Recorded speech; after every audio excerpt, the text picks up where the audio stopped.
ایک بات بڑی ضروری ہے، وہ میں نے آپ سے ضرور کرنی ہے۔ ایک آیت ہے قرآن پاک کی سورۃ بقرہ پہلا سپارہ آیت نمبر 120۔ اللہ تعالیٰ نے ایک حد بیان کر دی، فرمایا وَلَن تَرْضَىٰ عَنْكَ الْيَهُودُ وَلَا النَّصَارَىٰ حَتَّىٰ تَتَّبِعَ مِلَّتَهُمْ۔ فرمایا یہ یہودی اور عیسائی تم سے ہرگز راضی نہیں ہوں گے۔ یہ قرآن ہے اور سادہ ترجمہ تفسیر کی بھی ضرورت نہیں۔ یہ معاہدے کر لیں، محبت کے وعدے کر لیں، یہ تم سے راضی نہیں ہوں گے۔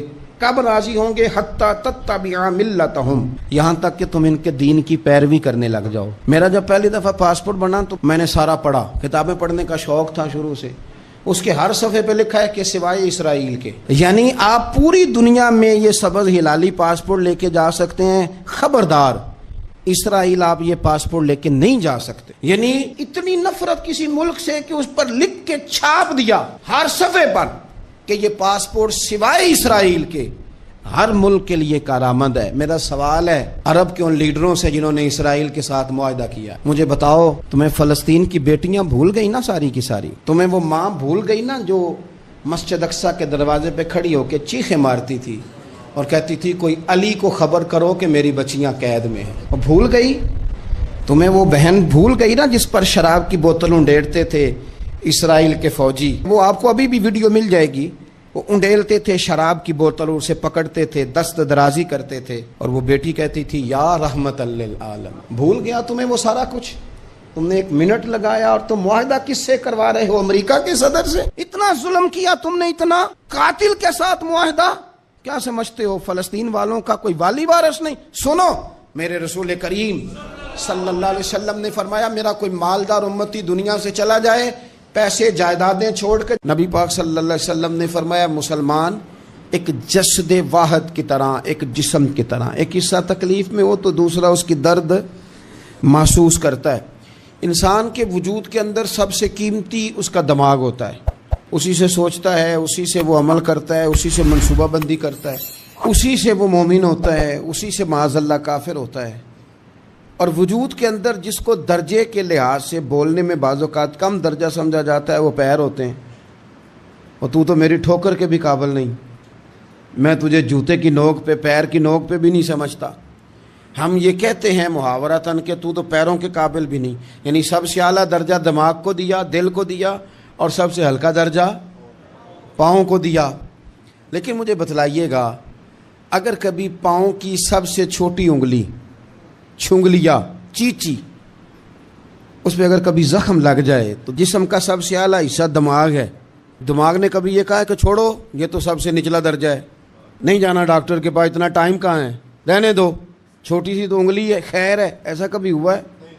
دماغ فوراً کہتا ہے کہ باقی کام بعد میں کریں گے، پہلے ڈاکٹر کا پتہ کرو، اس کو مرہم پٹی کراؤ، کیونکہ اسے پتہ ہے کہ اگر یہاں درد رہی تو باقی جسم میں بھی درد رہے گی۔ اور یہ بھی پتہ ہے دماغ کو کہ اگر میں نے یہاں علاج نہ کرایا انگلی کا تو کہیں پیر بھی سارا زخمی نہ ہو جائے، اور اگر پیر کا علاج نہ کرایا تو ٹانگیں اور باقی وجود تک بھی زخم نہ آ جائے۔ لہذا دماغ جلدی فیصلہ کرتا ہے، ٹیسٹ کرانے کا، چیک اپ کرانے کا، دوائی لینے کا، مرہم پٹی کا۔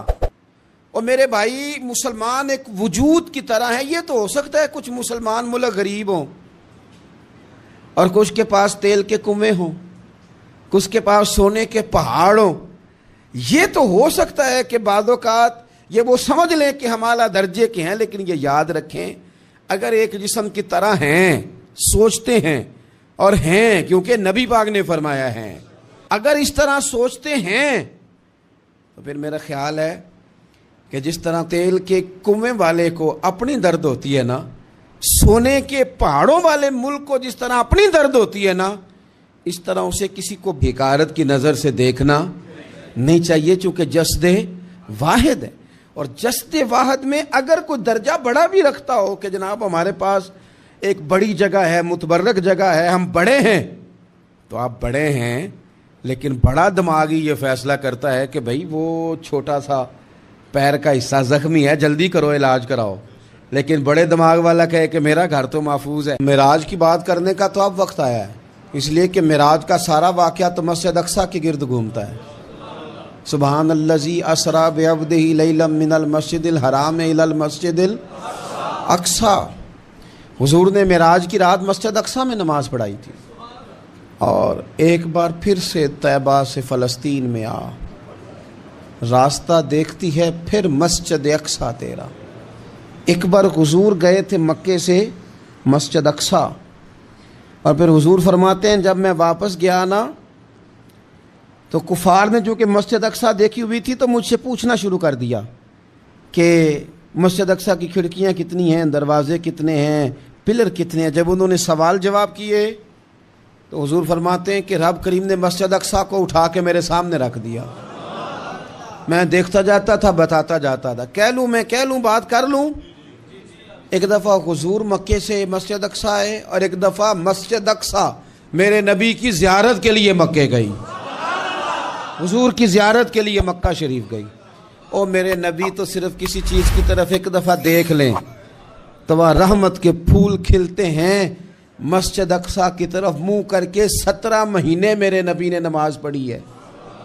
مسلمانوں پتہ ہی کوئی نہیں، ہماری خبریں ہی اور ہیں، ہمارا درد ہی اور ہے، ہمیں پتہ ہی نہیں بم کہاں برس رہے ہیں، ہمیں یہ خبر ہی نہیں۔ اور میں اس دور میں تقریریں کر رہا ہوں جہاں سوتوں کو جگانا نہیں پڑتا، جاگتوں کو جگانا پڑتا ہے۔ سیانے لوگوں کو سمجھانا ہمارے ذمہ لگ گیا، کیا کریں؟ اس قوم کو سکھانا پڑتا ہے جسے پتہ سارا ہے لیکن جان بوجھ کے آنکھیں ہماری بند ہیں۔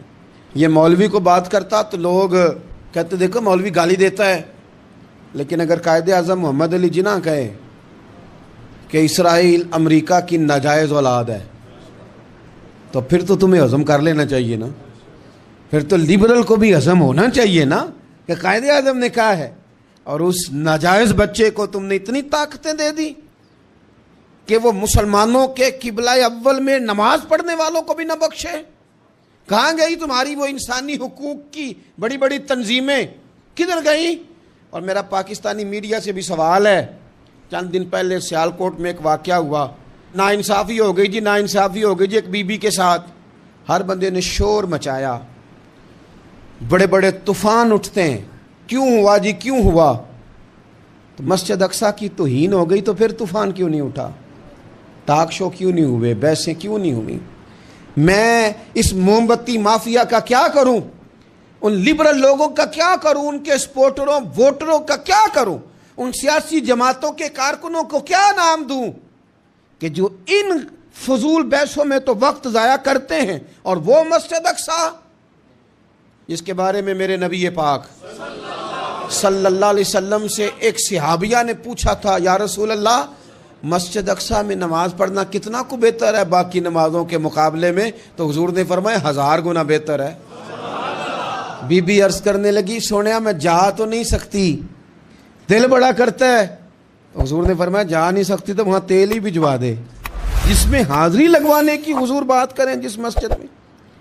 اور نبی پاک علیہ السلام نے فرمایا خاص کر کے سفر کرنا ہوا تو 3 مسجدوں کے لیے کرنا، ایک مسجد حرام بیت اللہ کے لیے، ایک مسجد نبوی کے لیے، اور تیسرا مسجد اقصیٰ کے لیے۔